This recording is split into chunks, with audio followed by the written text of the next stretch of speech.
सभापति जी धन्यवाद। आज का विषय देश के करोड़ों मतदाताओं के सम्मान और उनके लोकतांत्रिक अधिकार से जुड़ा हुआ है। सदन जानता है कि 22 दिसंबर 1930 को बाबा साहब अंबेडकर लंदन स्थित सेंट जेम्स पैलेस में आयोजित फर्स्ट राउंड टेबल कॉन्फ्रेंस की फ्रेंचाइज उप समिति में अपनी बात रखते हुए उन्होंने स्पष्ट कहा था कि भारत में जिम्मेदार सरकार तभी बन सकती है जब वह उन सभी नागरिकों के प्रति जिम्मेदार हो जिनके जीवन, स्वतंत्रता और संपत्ति पर वह कानून बनाती। और डॉक्टर अंबेडकर ने चेताया था कि सीमित मताधिकार अलपतंत्र को जन्म देगा और सत्ता जनता से दूर होती चली जाएगी। यह चेतावनी केवल भारत के संदर्भ में नहीं थी, बल्कि दुनिया के अनेक लोकतांत्रिक व्यवस्थाओं में भी इसका यही संघर्ष चला। ब्रिटेन ने 1928 में सार्वभौमिक वयस्क मताधिकार लागू किया। अमेरिका ने 1965 में वोटिंग राइट एक्ट इस सिद्धांत पर आधारित था कि कोई भी प्रशासनिक प्रक्रिया ऐसी ना हो जो गरीब नागरिकों, अल्पसंख्यकों और महिलाओं को मतदान से वंचित करे। न्यूजीलैंड में 1893 में महिलाओं को मतदान का अधिकार मिला और इसके पीछे यही विचार था कि नागरिकता का मूल्य किसी दस्तावेज की उपलब्धता से नहीं बल्कि व्यक्तिगत गरिमा और अधिकार से तय होता है। हमारे अपने इतिहास में भी यही संघर्ष दिखता है। 1919 की चैनफोर्ड सुधारों से लेकर भारत सरकार ने 1935 तक मताधिकार को संपत्ति, आय और शिक्षा जैसी उपनिवेशिक योग्यताओं से बांधा गया था।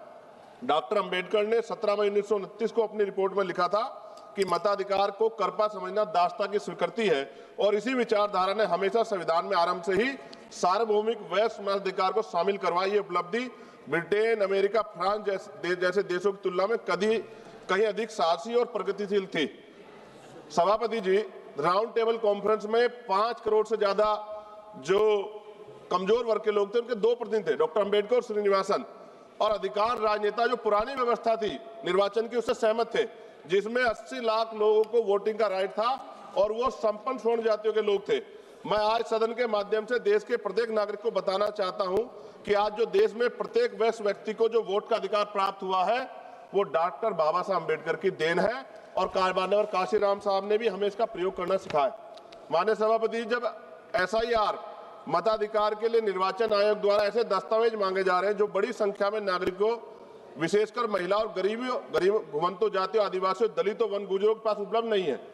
आधार कार्ड जो देश के अधिकांश नागरिकों के पास उपलब्ध है उसे पर्याप्त क्यों नहीं माना जा रहा है?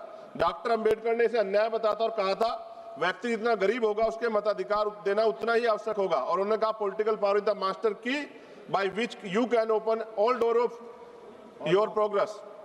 भारतीय फ्रेंचाइजी समिति 1932 ने कहा था साक्षरता, बुद्धिमत्ता या राजनीतिक क्षमता का माप नहीं है।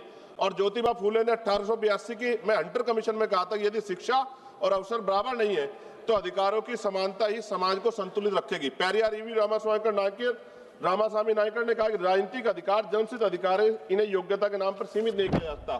चौधरी चरण सिंह जी ने भी कहा मताधिकार लोकतंत्र की नींव है। उनको तो ये भी कहना था कि भारत में मतदान करना अनिवार्य। मेरी भी मांग है कि मतदान अनिवार्य कर देना चाहिए। महामना रामसुब्रमण्यम वर्मा जी ने कहा वोट केवल राजनीतिक प्रक्रिया नहीं बल्कि सामाजिक न्याय प्राप्त करने का साधन है।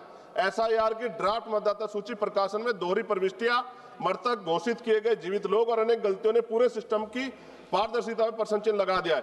इस प्रकार की त्रुटियां बताती है जो 1928 और 1932 में भारतीय आयोग ने कहा था कि प्रशासन की कमजोरियां नागरिकों के अधिकार छीनने का आधार नहीं हो सकती। जी स्वरूप अभी बस कुछ रह गया थोड़ा सा।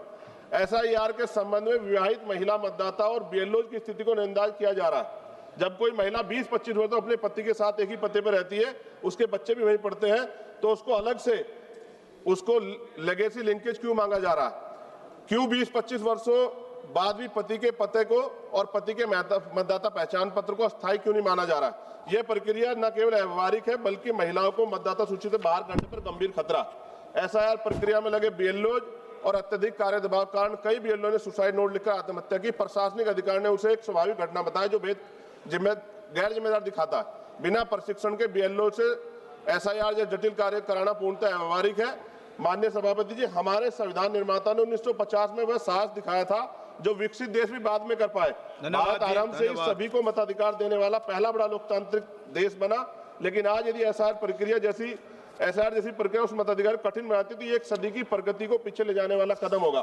सभापति जी, क्योंकि सुधार की बात हो रही है तो मैं आग्रह करूंगा आपके माध्यम से कि BLOs की सुरक्षा, मानदेय, कार्य सुविधा यथार्थ समय सीमा सुनिश्चित की जाए, उनकी समीक्षा की जाए। एसआईआर प्रक्रिया के दौरान जो बीएलओ की मौत हो गई है उनके परिवार को उचित मुआवजा और नौकरी। माननीय सदस्य श्री राजीव प्रताप रूडी जी। सभापति जी 1 मिनट लूंगा। राजीव प्रताप रूडी जी। सभापति ji 1 minute, only 1 minute. 2-3 demand से वो पढ़नी है sir. No, only Rajiv Pratap 2-3 Rudy demand. जी। सभापति जी 10 सेकंड में कंप्लीट कीजिए, 10 सेकंड प्लीज। लास्ट सेंटेंस बोलिए आप। सभापति जी मेरी मांग है ईवीएम की जगह बैलेट पेपर से चुनाव हो और वीवीपैट का ईवीएम के से मिलान कराया जाए। राजीव प्रताप सर साथ फेज में चुनाव होते हैं, अगर एक दिन और इंतजार मतदाता कर ले क्या चला जाएगा सर? सर सभापति जी प्रताप रूडी जी। सभापति जी आपकी लाइन बाबा साहब अम्बेडकर। राजीव प्रताप रूडी जी आप शुरू कीजिए प्लीज, प्लीज आप बैठिए। बोल लो ना, बोल लो ना। प्लीज सर 30 सेकंड दे दो।